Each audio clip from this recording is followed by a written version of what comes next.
lifting up Jesus, opening his word from Australia, Denmark, Israel, Japan, New Zealand, Northern Ireland, Republic of Ireland, Singapore, South Africa, United Kingdom, Thailand, the Philippines, United States, and throughout the world. You're watching Moriel TV.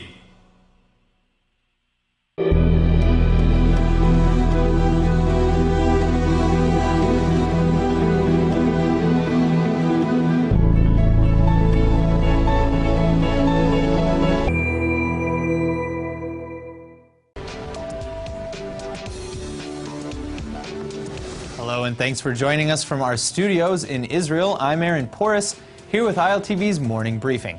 It looks like the White House is getting the ball rolling on transferring the United States Embassy to Jerusalem from Tel Aviv. An American delegation is set to land in Israel next week to coordinate the move. The delegation is expected to consist of lawyers, logistical staff, diplomats, and engineers who will together lay the groundwork for the country's embassy to be moved to a consular affairs building in southern Jerusalem. The State Department is planning the official move for May 14th, just in time to coincide with Israel's 70th Independence Day. But because the process will take much more time, for now the U.S. will be converting a consulate building in Jerusalem's residential Arnona neighborhood as a temporary solution. Officials initially said it would take 6 years to construct a new embassy, but the White House has moved up the date by promising to simply convert the current Jerusalem compound. The United States originally asked Jerusalem to provide a large plot of land to build a new embassy, but we are told that there just wasn't any plot in Jerusalem meeting United States security requirements. The White House had reportedly been seeking a 25-acre plot with no other buildings or factories in the immediate vicinity. Now, the U.S. is expected to demolish the former Diplomat Hotel located next to the Jerusalem consulate and build a new embassy in its place. An IDF position in the central West Bank was fired upon last night. There have been no reports of injuries or damage. According to the military, troops are searching the area for the perpetrator or perpetrators and have already found a number of shells just outside the post of Al-Bireh, north of Jerusalem. This comes just as Israel begins to close its borders with the West Bank and Gaza for the holiday of Purim, until Saturday.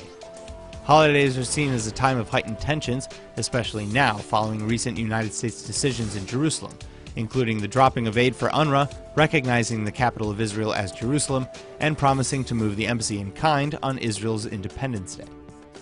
Newly released Israeli satellite images appear to show an Iranian base with the capability of housing rockets within range of Israel.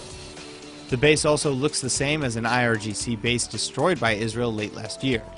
This one is just 8 kilometers or 5 miles from Damascus, in an area known as Jabal al-Sharqi.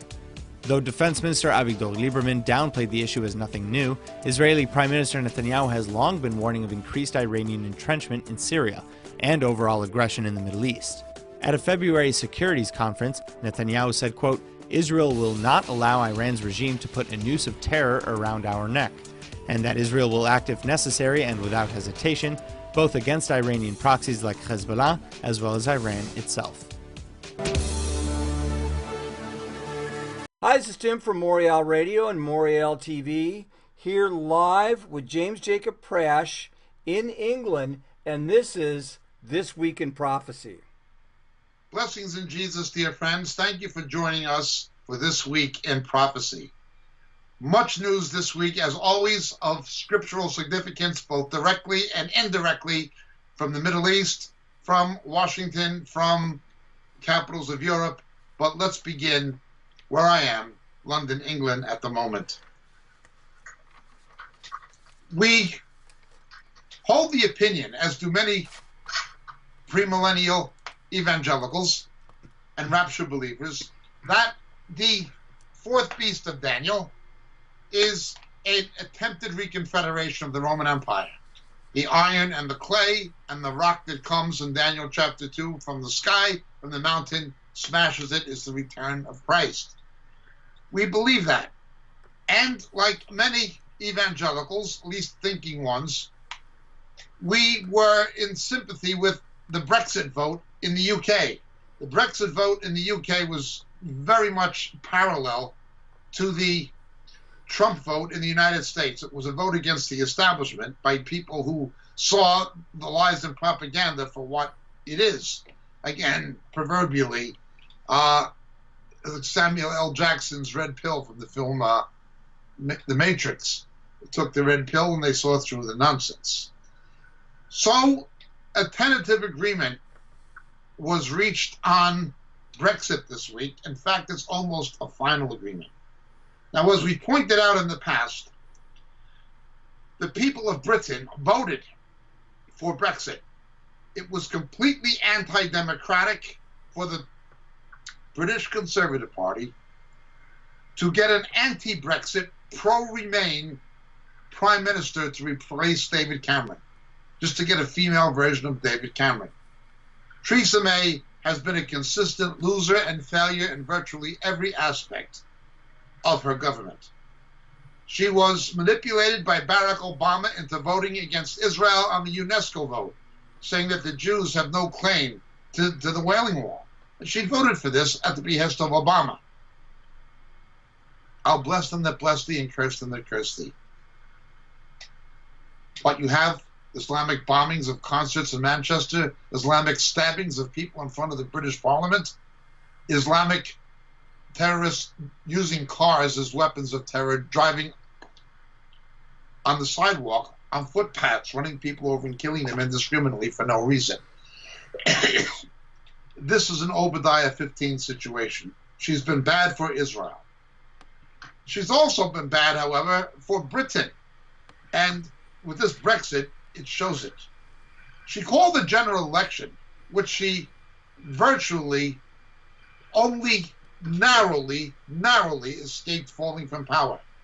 That would have put an extreme left-wing, extreme anti-Israel Jeremy Corbyn in number 10 Downing Street because of the incompetence of Theresa May. Why the party does not depose her is a matter of corruption. She's a failure. It was only the Northern Irish Unionists in coalition with her that prevented Corbyn from becoming the Prime Minister. Well, now she has failed again, or I should say sold out. In the Brexit negotiations, she gave the European socialist bureaucracy. In the Brexit negotiations, she gave the European socialist bureaucracy of Brussels everything they wanted. For the next 21 months, Britain will keep the UK locked into customs union and a single market. For the next 21 months, you're still in the EU. For the next 21 months, Britain will have to keep its borders open for mass immigration, including Muslims claiming to be refugees, many of whom are radicalized and cannot be vetted. For the next 21 months, all European Union immigrants coming during the transition period will be given permanent residency. Now, immigration, particularly Islamic immigration, where you had radical Muslims coming into Britain, was one of the reasons that so many people voted for Brexit. She's just nullifying it. Not only that, but while all these things are happening, Great Britain will not have any say in decision-making in the European Union rules and laws. It will not be able to vote for the next 21 months or have a say even. And she will keep the UK subservient for the next 21 months to all European Union law. She'll continue to give the UK control over British fisheries. The European Union has obliterated the traditional British fishing industry with its regulation. Not only that, but there are extreme complications concerning the Irish border between Northern Ireland and the Republic of Ireland. This was not an agreement. It was described by many people who were Brexit as a betrayal. This is Theresa May, the failure. Theresa May, who voted against Israel at the behest of Barack Obama on the UNESCO vote. Theresa May, who called a general election and almost lost it, saved narrowly by Northern Irish Unionists. Now Theresa May, somebody who was pro-European, anti-Brexit, in control of the Brexit negotiations with Europe, getting the worst possible terms for the British taxpayer and voter, giving the socialist bureaucracy everything they want.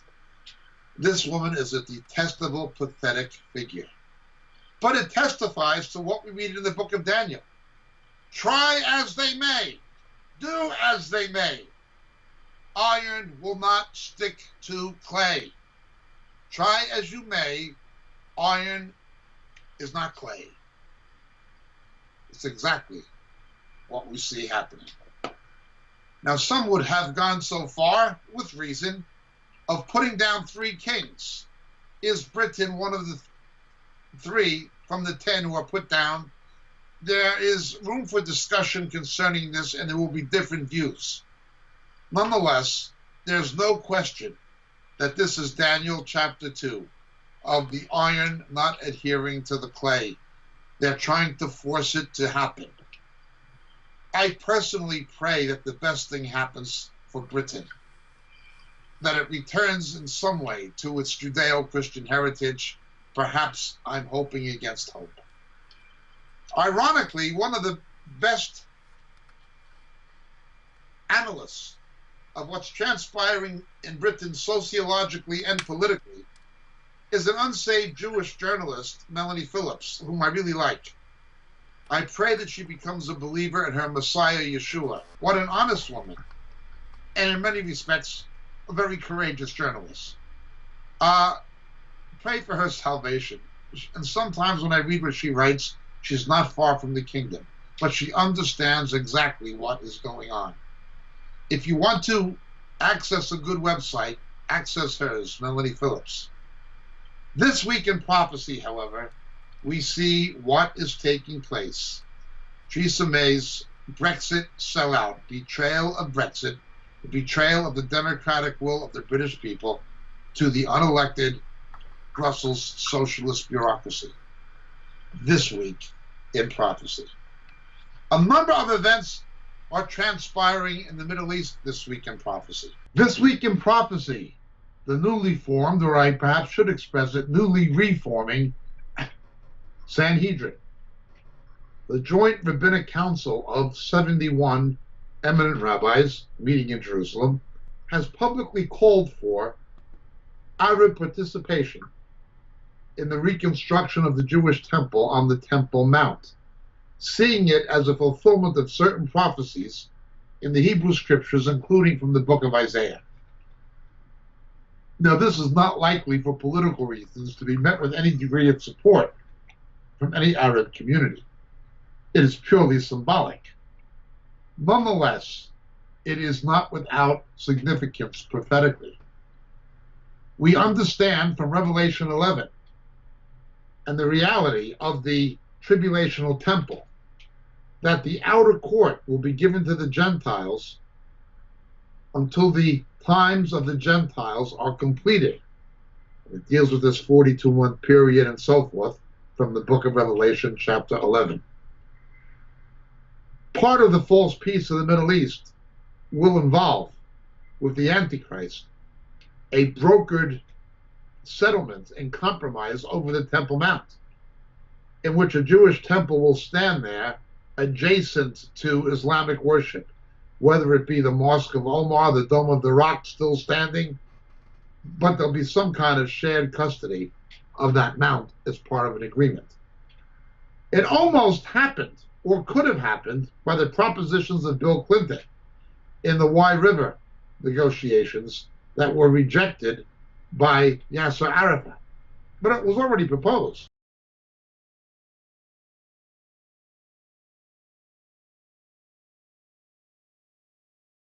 İyi akşamlar sayın izleyiciler. Programımıza devam ediyoruz. Çok değerli konuklarımız var inşallah. Sayın Haham Yeşerayahu Hollander, Sanhedrin Meclis Üyesi ve Beni Nuh Kudüs Mahkemesi Eş Başkanı. Kendisi aynı zamanda dini okulda eğitim veriyor. Diğer konuğumuz Haham Ben Abrahamson. Kendisi tarihçi ve 2004 yılından bu yana Kudüs Hahamlar Mahkemesi'nde İslami konularda danışmanlık yapıyor. Ayrıca İslam ve Yahudilik Tarihi Araştırma Komitesi'nin yöneticiliği görevini yapıyor. Hoş geldiniz. Buyurun hocam. Efendim her ikiniz de hoş geldiniz. Maşallah. Sizleri çok seviyoruz. İnşallah bölgede barış olacak, güzellik olacak, sevgi olacak. Sizler Hazreti İbrahim'den, Hazreti Musa'dan bizlere kalmış emanetsiniz. Filistinliler Hazreti İsmail'in evlatları. Sizler Hazreti İsrail'in, Yakup'un evlatlarısınız. Suni kavgalar, suni oyunları hiçbir şekilde kabul etmeyeceğiz. Bölge barışın, sevginin, güzelliğin, iyiliğin, hoşluğun hakim olduğu bir bölge olacak. İnşallah Tevrat'ın vaatleri de, Kur'an'daki vaatler de, Peygamberimizin vaatleri de gerçekleşecek. Suni kargaşa tamamen bitecek inşallah. Allah bunu bize vaat etmiş. Mesih çağındayız. Kral Mesih'in dönemindeyiz. Moşiyah'ın dönemindeyiz. İnşallah bu güzelliği, bu iyiliği hep birlikte göreceğiz. Kral Mesih'in, Mehdi'nin çıkış alametleri bu olaylar. Evet. Bölgede önce hocamıza bir soralım. Barışın, kardeşliğin hakim olması için Tevrat her zaman bize güzel telkinlerde bulunuyor mu? The Torah, the Tanakh, describes the time to come, which is hopefully our time.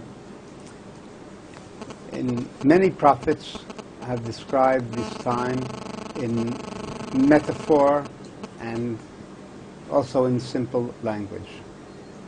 And here we have before us a series of quotes which Mr. Oktar prepared, relating to the time of Messiah, which we hope is upon us, coming upon us now very soon. Biraz sizin ağzınızdan duyalım. Okuyup bize anlatır mısınız? So we start with a quotation from Zechariah chapter 9, verse 10. I will take away the chariots, and the battle bow will be broken, and he, the King Messiah, will proclaim peace to the nations.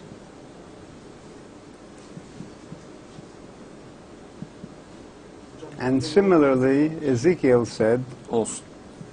burn the weapons up, the small shields, the large shields, the bows and arrows, the war clubs and the spears. They will use them for fuel, declares the sovereign Lord. We will not need weapons anymore. We will not want, and we will not need. No one will want them, so no one will need them.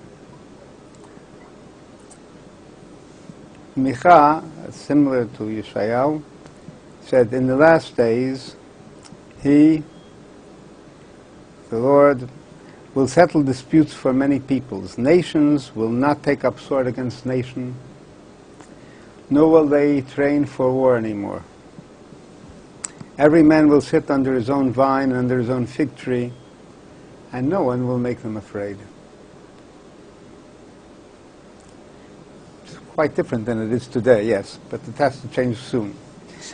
Bow and sword and battle I will abolish from the land, so that all may lie down in safety, in Hosea. And at that time, in the time of the Mashiach, soon here, there will be neither famine nor war, neither envy nor strife. All good things will be bestowed in abundance, and all delicacies will be accessible like dust. Hocamızın anlattıklarını sen Türkçe olarak oku şimdi. Evet, oku, evet. Kral Mesih döneminde savaşların ve şiddetin sona ermesi. Barışla ilgili Tevrat'tan alıntıları okudu inşallah. Sayın Haham Holender. Savaş arabalarını uzaklaştıracağım. Savaş yayları kırılacak. Savaş yayları kırılacak. Kralınız Kral Mesih uluslara barışı duyuracak. Zekeriya 9'a 10. Yani silahlanma duracak diyor değil mi? Ha, oradaki ifadede. Onu biraz şerh ederek anlat, açıklayarak anlat. Silahlanma duracak. Bütün silahlar kullanımdan kalkacak inşallah.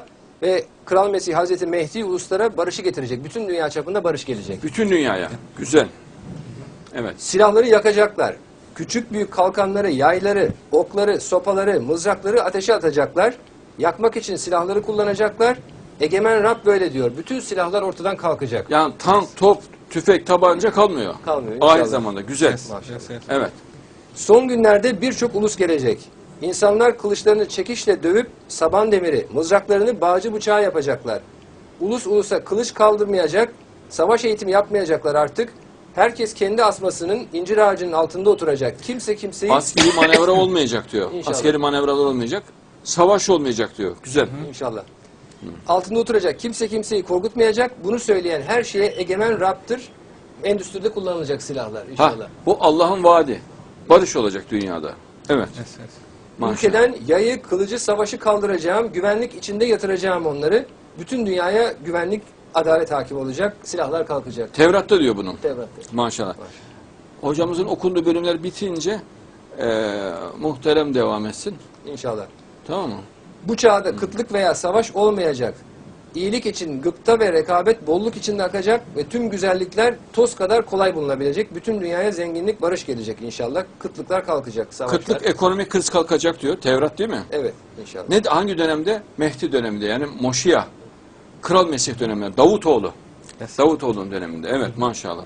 Tüm dünya yalnız Allah'ı tanımak ile meşgul olacak. Maimonides Mishnah Torah. Maşallah. Maşallah. Bitti mi? Evet hocam, inşallah. Yes. Siz buyurun. Peace at the time Okay. of the Sure. King Messiah. Evet. King Messiah. I would just like to make a little comment. It's right now. It was Rosh Hashanah, the New Year, the Islamic New Year. In the Jewish calendar, that's equivalent of Rosh Hashanah, the Jewish New Year, and that's the day that we celebrate everything that's written here. It's the day when we say that we accept the kingdom of God on ourselves, and we completely submit to Him and recognize that Him is completely in control of the whole universe, and that everything will be peaceful, and we have an entire holiday of accepting God as King. And it's when we understand that all these verses will come to pass, and for that it's the beginning of the year, the beginning of a new age. Maşallah. Biz de Muharrem-i Şerif'teyiz. Ama büyük olaylar olacak demedim mi Muharrem'de? Dediniz hocam. Dedim. Daha önce söyledim. Büyük olaylar olacak dedim. Yes, Hakikaten yes. öyle oldu. Evet. Yeah, so the things that we look forward to and expect and center our expectation towards are the promises of the Golden Age. And one of them is given by the prophet Isaiah, peace be upon him. The wolf will live with the lamb. The leopard will lie down with the goat. The calf and the lion and the yearling together, and the child will lead them. The infant will play near the hole of a cobra, a snake, and the young child will put his hand into the viper's nest, and they will neither harm nor destroy. That there will still be wolves and lambs and leopards and children during this time, but there will be a completely different way that they will work together. There will be no longer individual kings and battles and fighting, but everybody will recognize the kingship of God and will all submit to Him, and so the wolf and the lamb will live together. Aynısı hadiste var. Peygamberimiz hadislerine bak sallallahu aleyhi ve sellem. Yes, mashallah. Aynen. Mashallah. Güzel. Anarşi, terör, savaş, kavga hiçbir şey olmayacak diyor. Tevrat. Right. Tevrat-ı Şerif. Maşallah. Aynısını Peygamberimiz söylüyor sallallahu aleyhi ve sellem. Evet. Yes. Mashallah. Mashallah. Okay, another promise that's given in the book of Leviticus, in the Torah, it says, "You will eat all the food that you want, and you will live in safety in your land. I will grant peace in your land, and you will lie down, and no one will make you afraid. I will remove the savage beasts from your land, and the sword will not pass through your country." Şu anki vakit. Tevrat'ın anlattığı şu anki vakti anlatıyor. Evet. İnşallah. And we understand this, that it's not just a promise for the children of Israel. In the Talmud, in Baba Kama, the 38th chapter, 38th page, Aleph, it's promised that all the nations of the world will be brought back to their proper place, and they'll all live in peace and harmony in a place that was set aside for them. The meek will inherit the land and enjoy great peace, for the power of the wicked will be broken, and the Lord upholds the righteous. The days of the blameless are known to the Lord, and their inheritance will endure forever. This is in Psalms chapter 37. Yani Mesih ve talebeler. Kral Mesih. Yani Mehdi ve talebeler. Maşallah. Then there's another quote from Isaiah, which is similar to the first one. The wolf and the lamb will feed together. The lion will eat straw like the ox, but the dust will be the serpent's food. Burada da yine barış ortamının hakim olacağı inşallah. Siz açıklamıştınız. Kapitalist sistemin de ortadan kalkacağını bildiriyor Allah inşallah. İnsanların rekabet ettiği, birbirini ezdiği sistemleri. Maşallah. Yes. The fruit of the righteous will be peace, and the fruit of the righteous people will be peace. The effect of righteousness will be quietness and confidence forever. My people will live in peace, peaceful dwelling places, in secure homes, and undisturbed places of rest. Maşallah. Ama Kral Mesih'le, Evet. Mehdi ile oluyor.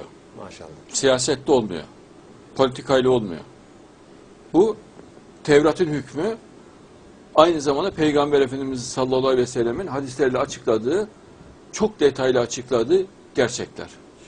Onun vaktindeyiz, son zamandayız inşallah. İnşallah. And they will not bear children for calamity. In other words, the children will not leave the proper path. For the prophet Isaiah, chapter 65. Maşallah. And I will heal, okay, this is again the prophet Jeremiah, chapter 33.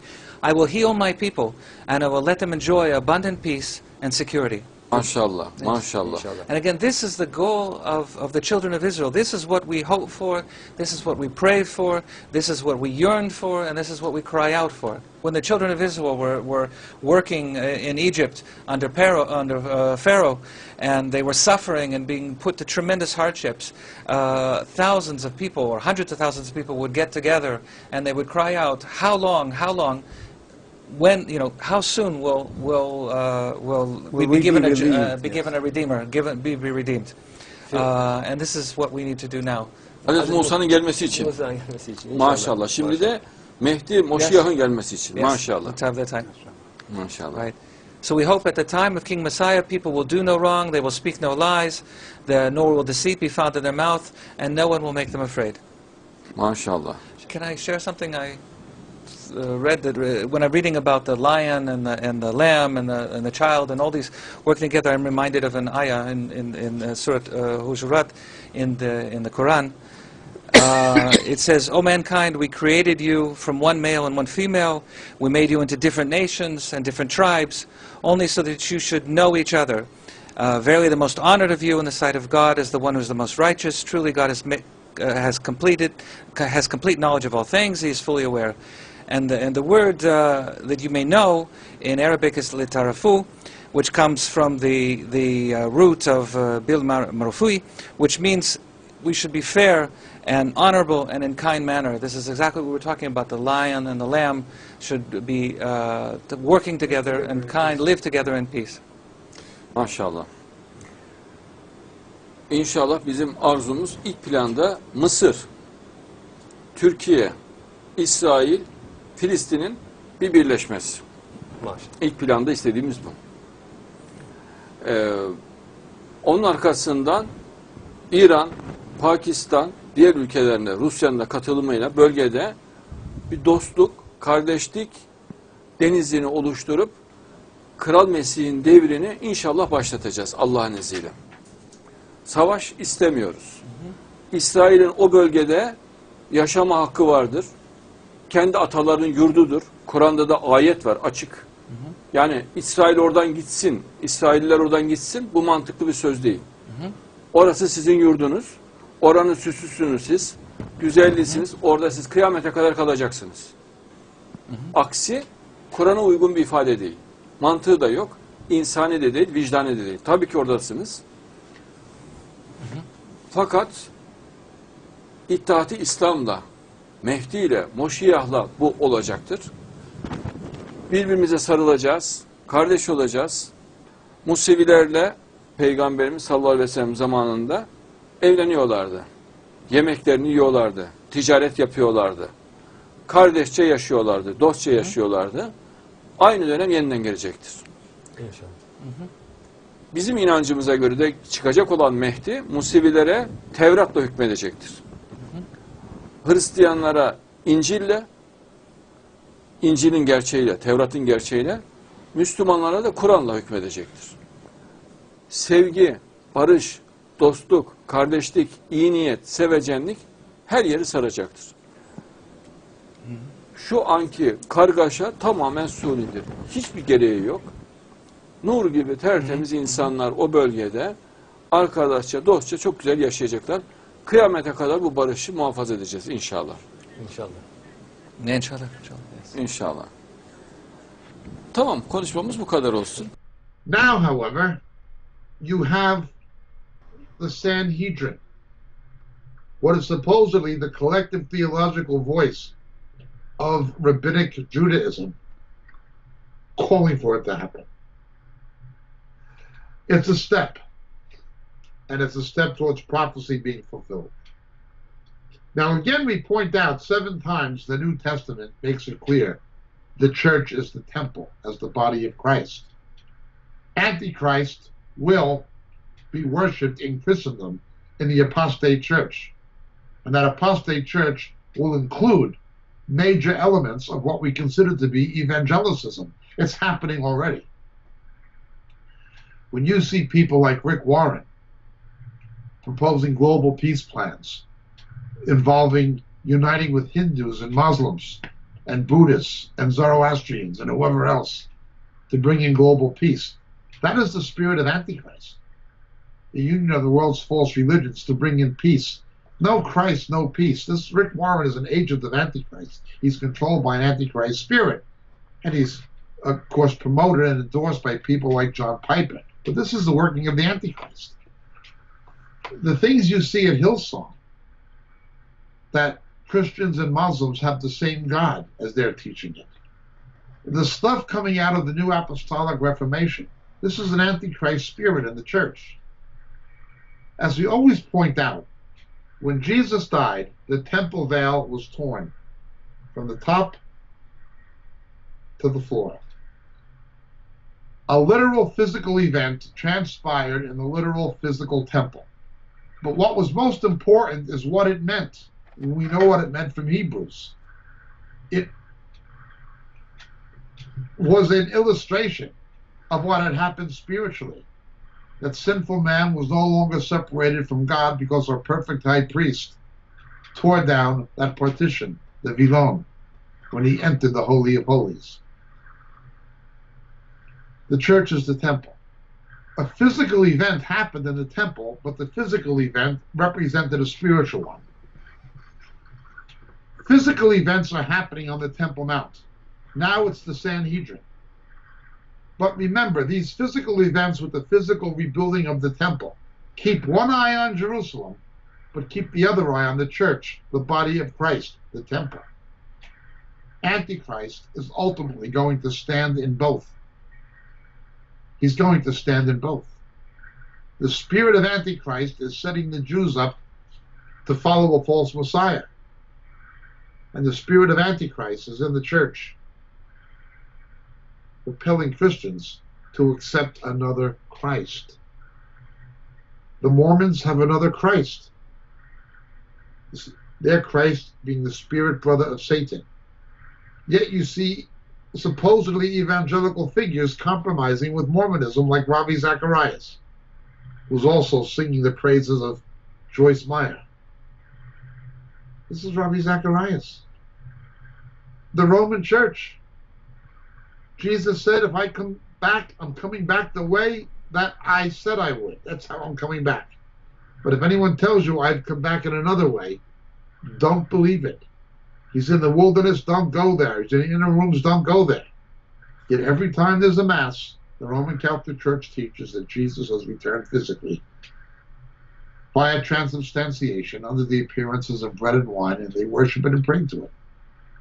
Yet you have major evangelical leaders, supposedly J.I. Packer, the late Chuck Colson, signing documents like evangelicals and Catholics together, accepting Catholicism, which has a different Christ. The Eucharistic Christ of Rome is not the real Christ. Well, ultimately, another Christ will reign within the apostate church. And that apostate church will not simply be Roman Catholicism or Eastern Orthodoxy or liberal Protestantism or cults. It'll be much of what has been considered to be mainstream evangelicism. The faithful church is the one that matters. That's the one that the gates of hell will not prevail against.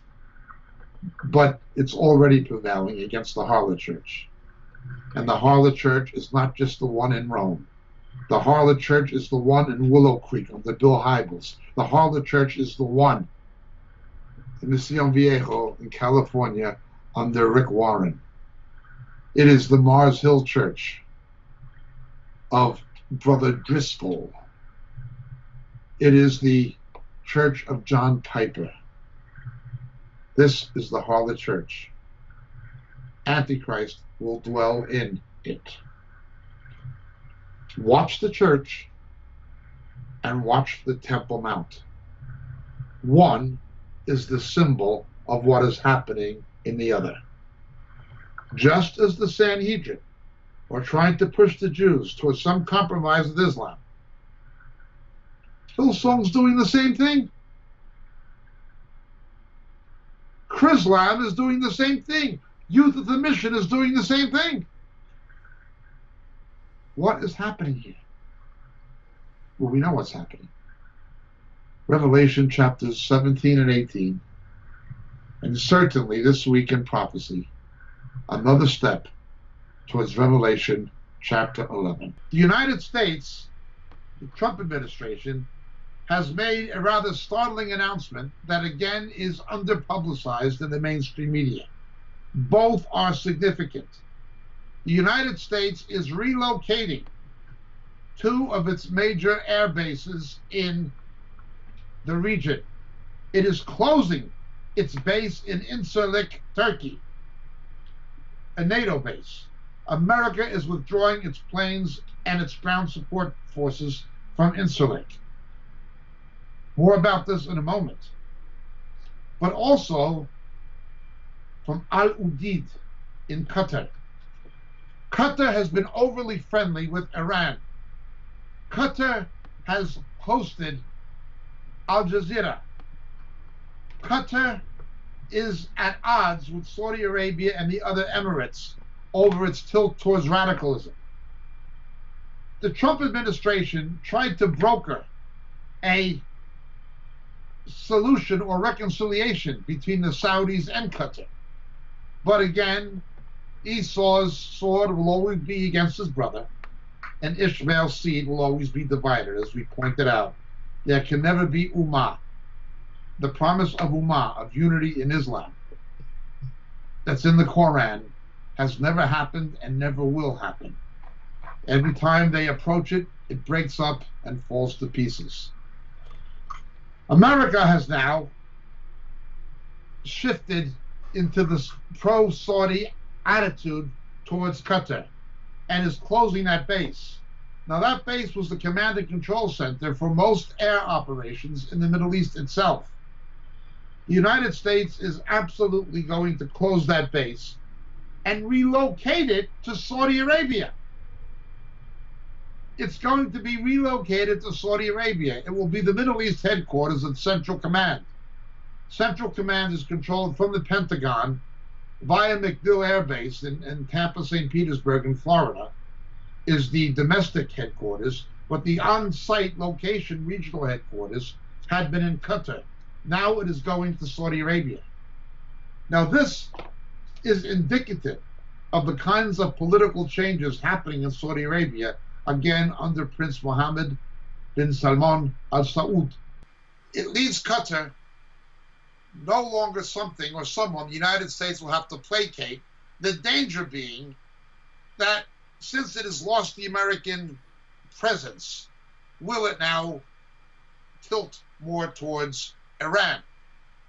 If so, a very rapid ground invasion by Saudi Arabia of Qatar, or a deposing of the Emir of Qatar, that is Emir Tamim bin Hamad Al Thani, cannot be ruled out.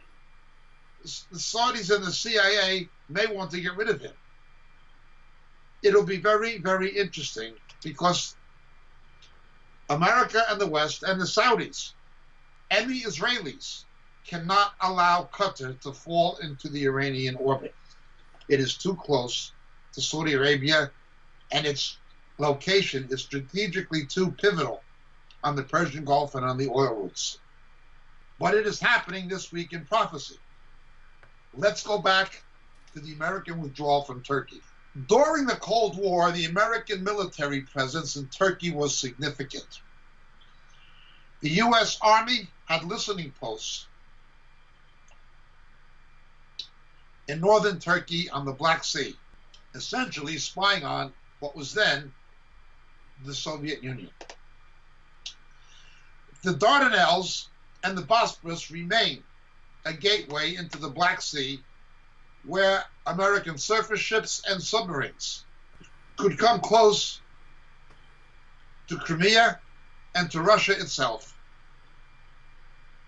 with a launch capacity that would make any ICBMs or even cruise missiles non-interceptable.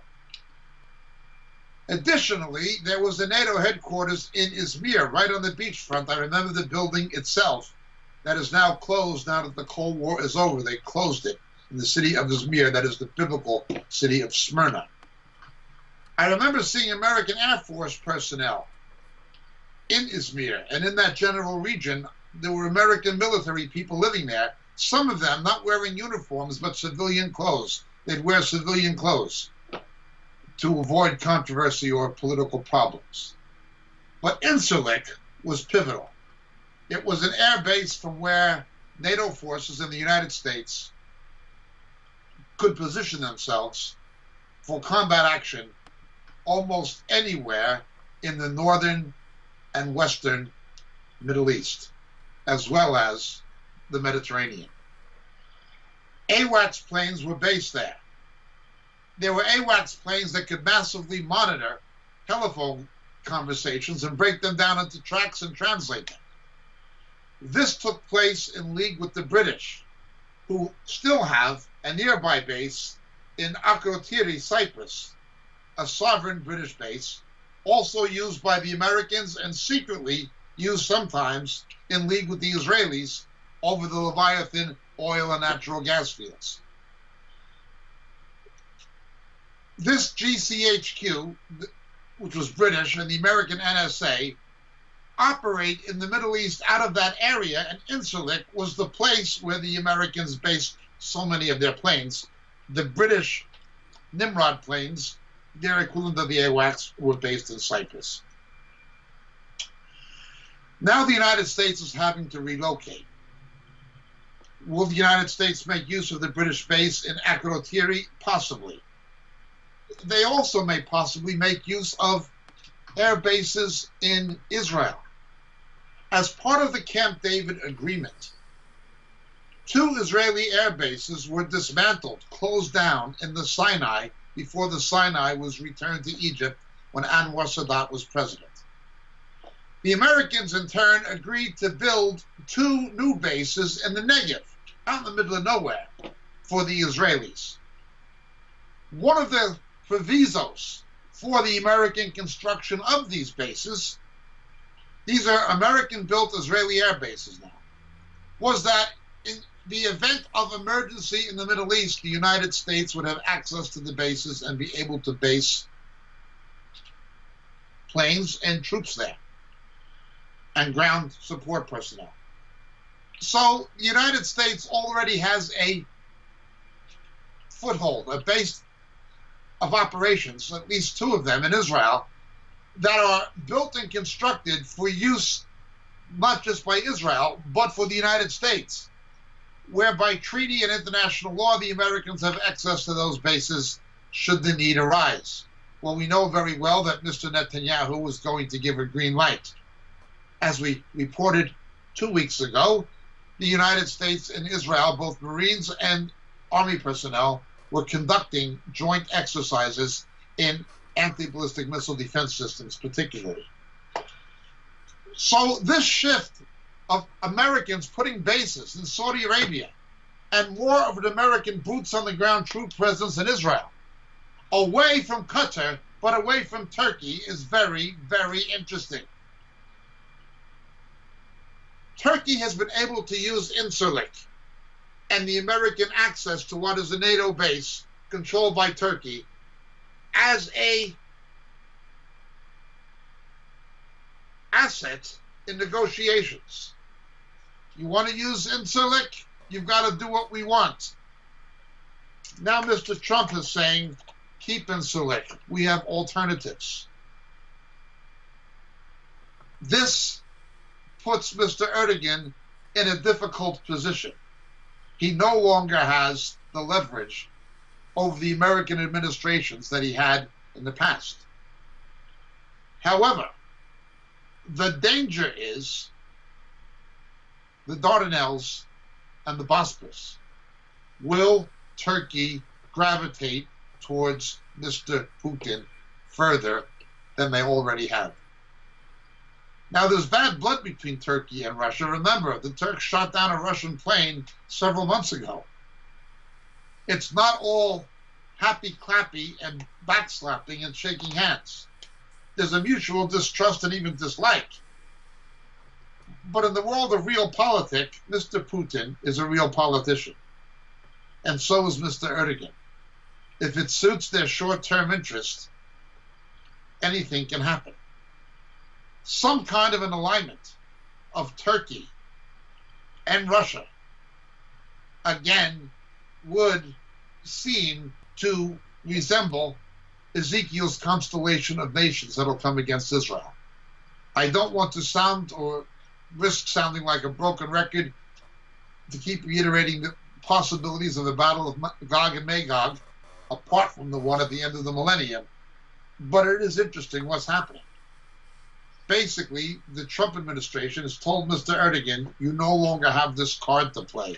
You no longer have this leverage. We don't need your base anymore. We have alternatives. Where's Erdogan going to go?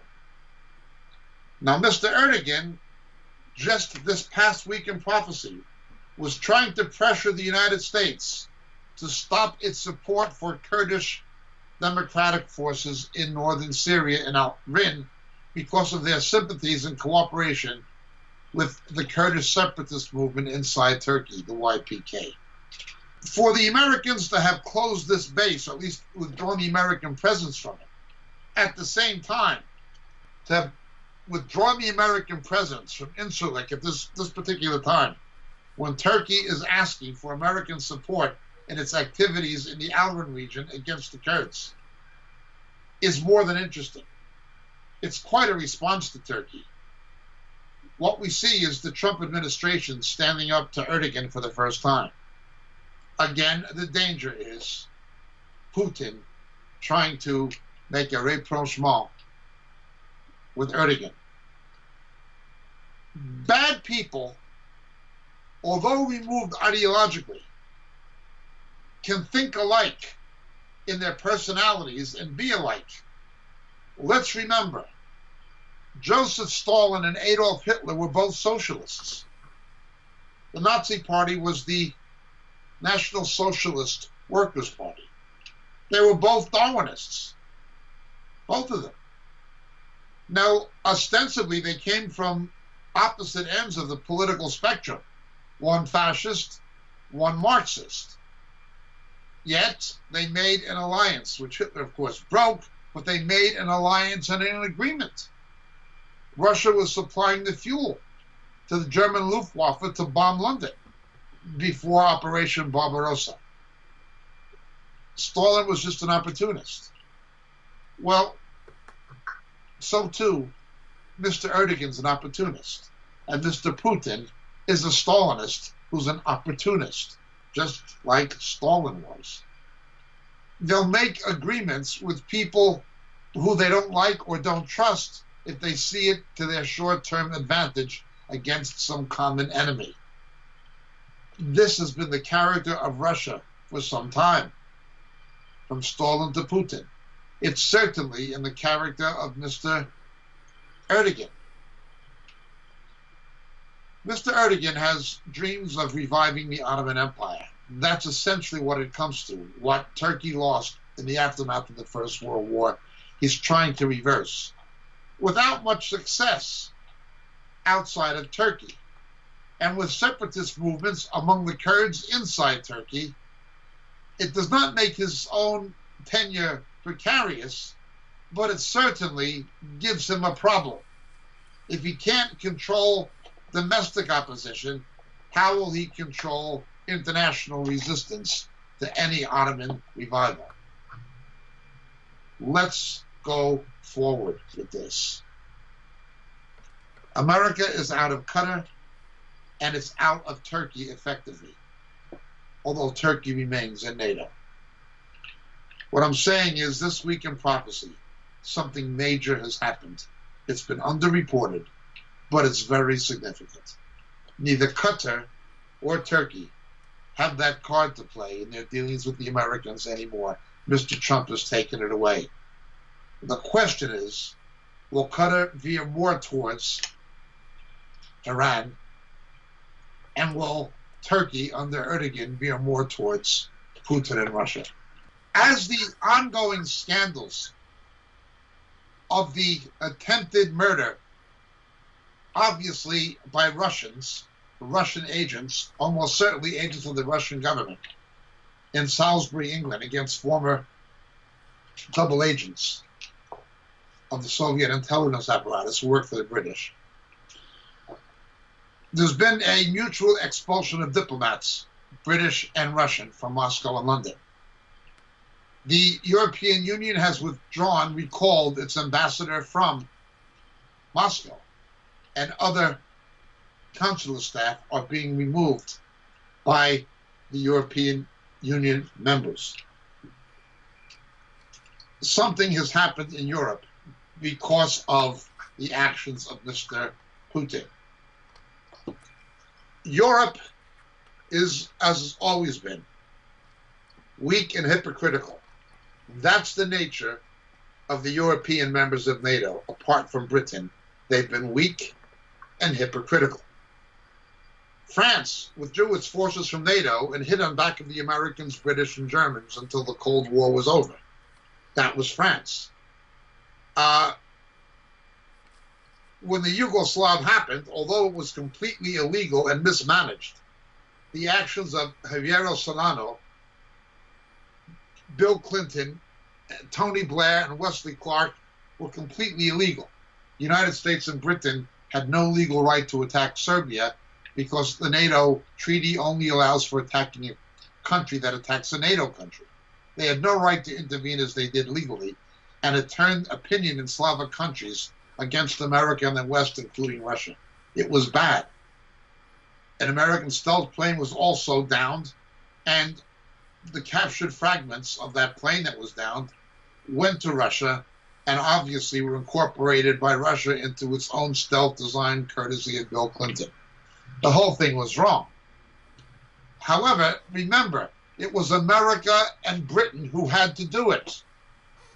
The European powers, where was Italy? Where was France? Where was Germany? Where were any of these countries? They still relied on America. And the only country in this side of the Atlantic that America could rely on was Britain. Same old story. Now Europe is being shaken by Mr. Putin because of these attempted assassinations in Salisbury, England.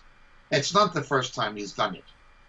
But people in Europe are waking up to what Putin really means and realizing the Cold War is on again. Russia is not in the advantageous position it once was, but it's certainly trying to rebuild the Russian Empire again. Mr. Putin, as always, driven by his resentment of Russia and the Soviet Union having lost the Cold War. First the Warsaw Pact went, then the Soviet Union went, then the CIS went, and now Russia itself is in danger of fragmenting, not least of all because of Chechnya and the Muslims. Yet stupidly, ridiculously, Mr. Putin makes deals with Iran, and now even with Mr. Erdogan when it's in his interest, with Muslim governments, Islamic governments. It's Hitler and Stalin all over again. They don't learn the lessons of history. These things will backfire on them. And if it is a Gog and Magog scenario, it'll more than backfire on them. It'll destroy them. But we see these things taking shape this week in prophecy. The British Foreign Minister from New York City, Boris Johnson, born in Manhattan, lived in Manhattan as a small boy, he said that Mr. Putin is going to use the World Cup in Moscow the way that Adolf Hitler used the Olympics. Now remember, Adolf Hitler tried to use the Olympics to show off his German Übermensch, his German nationalistic version of Nietzsche's Superman. And he was humiliated because of black American athletes. When you had people like Jesse Owen, or when you had a boxer like Joe Louis, the mighty Hun could not stand up to these black American guys who were 110% superhuman when it came to sports. Now, to Hitler, this was not just a defeat by America. It was a racial thing to him because he believed in the racial superiority of the Aryan race. He looked upon black people as genetically inferior. And to have had black Americans go over there and mop the floor with the Germans, it was an affront to him. He literally stood up and walked out of the Olympics. Well, Mr. Putin, according to Boris Johnson, will attempt to use the World Cup the same way. It would be better if the European powers, supported by the United States, said, we're not going to participate in the World Cup because it's being misused for political purposes. We saw what China did and the way China lied about the Olympics, and we saw what Mr. Putin did with the Winter Olympics, the suppression of human rights and so forth. But this is what is happening, and it's happening this week in prophecy. There is something of an awakening. Going back now to Syria, the rebel forces against the Assad government began to withdraw, but the Russians say that they left 40 tons of chemical weapons. This is not proven. It is simply the claim of Mr. Putin. If these people had 40 tons of chemical weapons, the question is, why didn't they use them, given the fact that Mr. Assad has used chemical weapons? Of course, Barack Obama spinelessly drew a line in the sand and said, if Syria crosses the line and uses chemical weapons against its own citizens, the United States will act. And when Syria did it and the United States did not act, they all knew that Barack Obama was an invertebrate and he was a castrated political leader. He was a man with no courage, no backbone to do anything. And they took advantage of it. That's what they did. This is not the case with the present administration. It's quite interesting. While this is taking place, 9 Turkish soldiers, 9 were killed this week.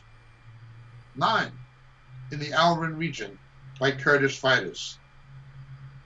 Something is brewing. Something is definitely brewing.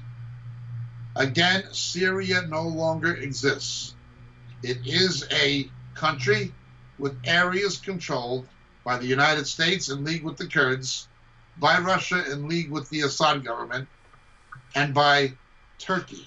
But there is no, per se, Syria anymore. We hearken back to the Obama agreement with Iran. The Obama agreement with Iran said nothing and did nothing as Iran moved into northern Iraq and into Syria, and then reinforced Hezbollah in Lebanon. Obama said and did nothing. Mr. Trump has inherited this. Again, Mr. Obama left a vacuum in Iraq that was filled by ISIS. When ISIS came, he called it a JV team that was killing people in San Bernardino, California, and Paris, France, and Brussels a few days later. The miserable, shameful, and cowardly failure of Barack Obama personally and his corrupt administration with John Kerry and Hillary Clinton is now coming home to roost for what it was. There is a reaction against this by the Trump administration. The Trump administration has been pushing for a readdressing of the bogus treaty that was not approved by the Senate of Barack Obama, John Kerry, and Hillary Clinton, that essentially gave Iran license to do what it wanted. It did not restrict their production of missiles. It really did nothing to curtail their pursuit of nuclear weapons.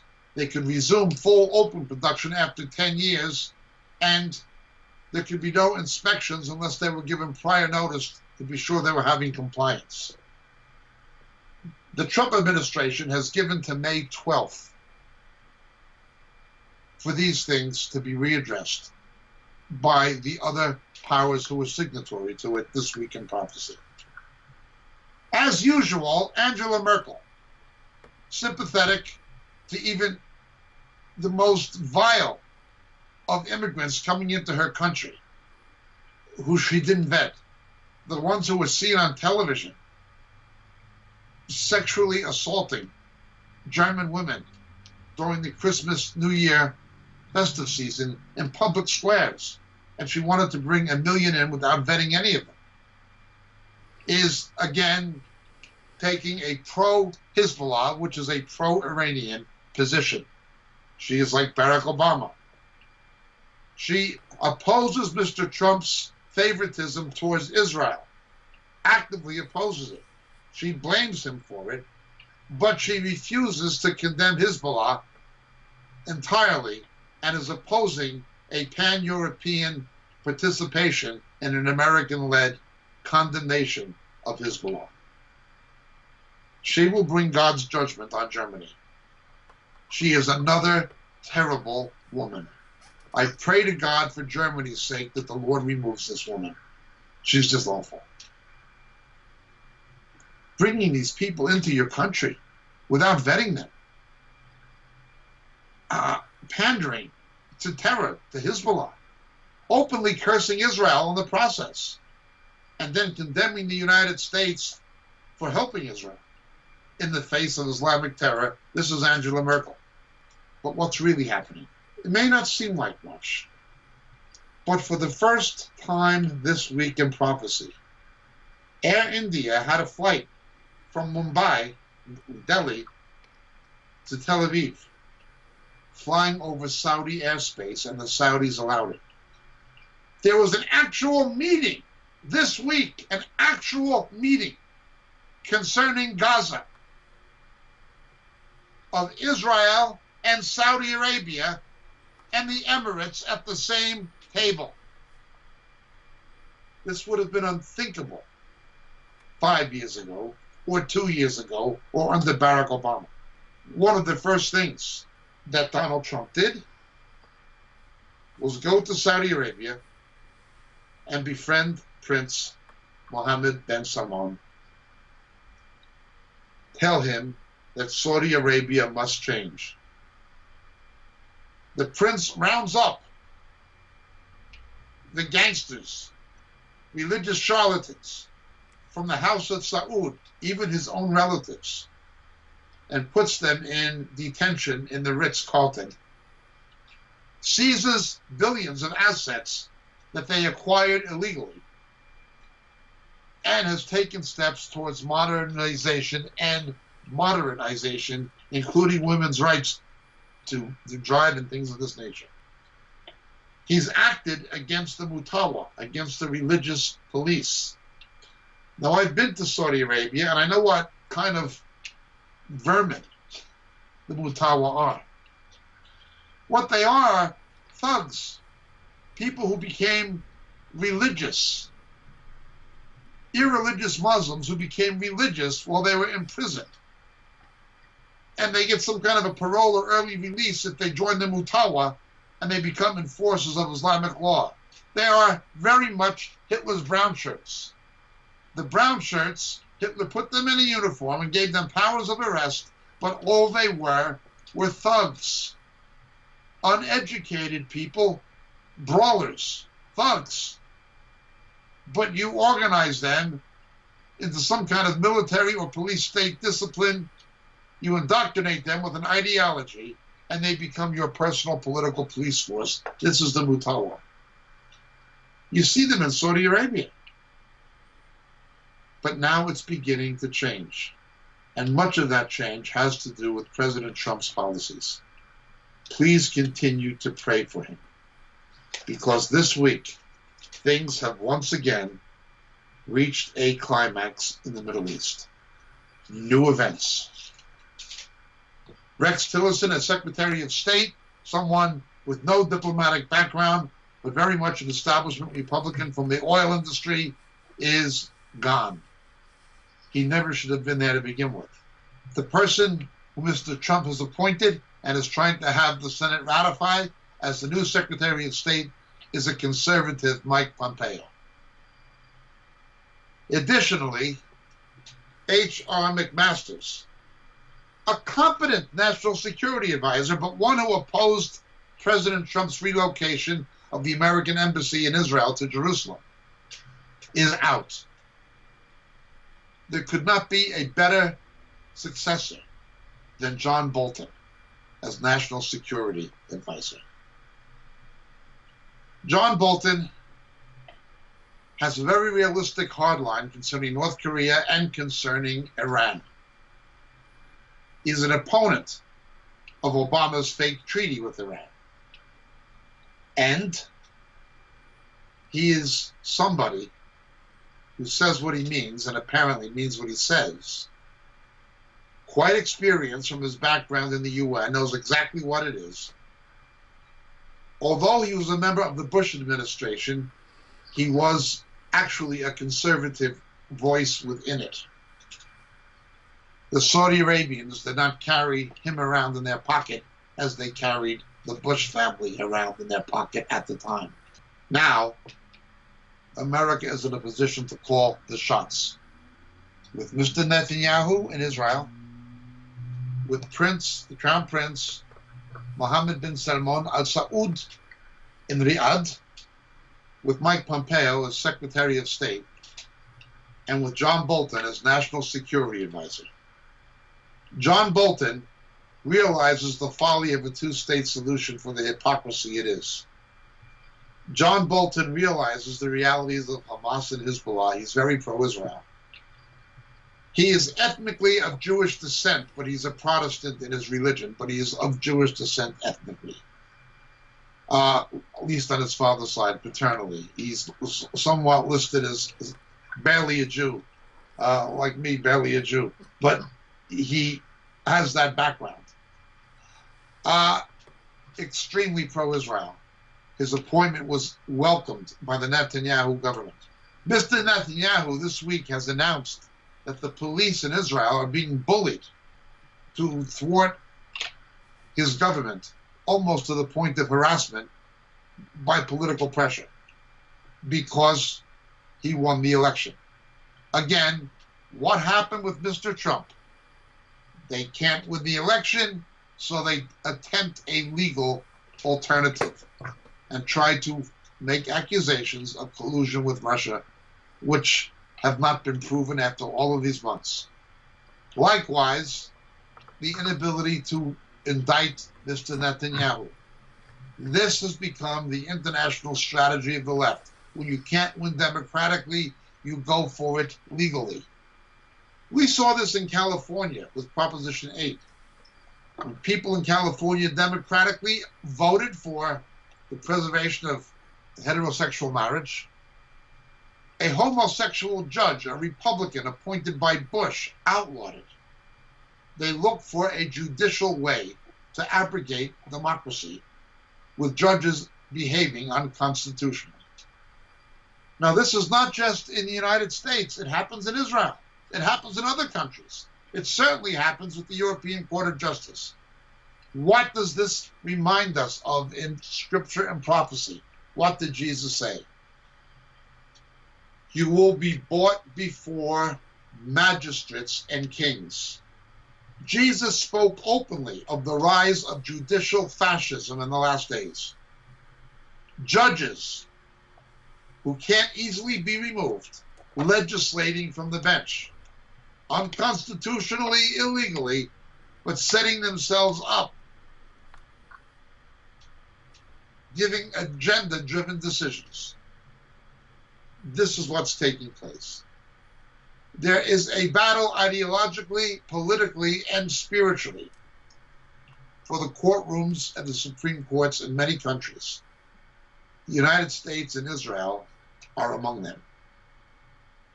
And it's taking place this week in prophecy. Please pray for Israel and the peace of Jerusalem. Please pray for the American troops in Afghanistan, Syria, Iraq, along with the British and NATO troops in those countries. and in Syria, and please pray for the IDF. Please may the Lord raise his hand against Mr. Erdogan and Mr. Putin and these other terrible dictators in the world who are persecuting Christians.